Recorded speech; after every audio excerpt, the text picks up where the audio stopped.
লাউ গাছ একদম মরে গেছে ঠান্ডায়, শীতের জন্য অনেক শীত, তাই লাউ গাছ একদম মরে গেছে।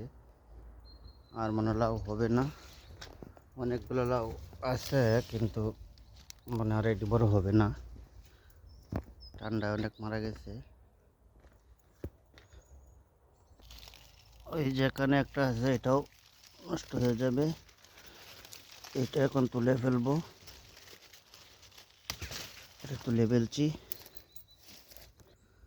আর দুইটা আছে এখানে, এই যে একটা, আর একটা বড় হয়েছে, এই যে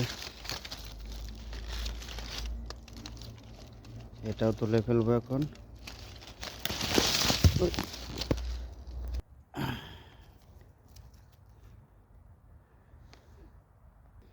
দুইটাই তুলে ফেলছি।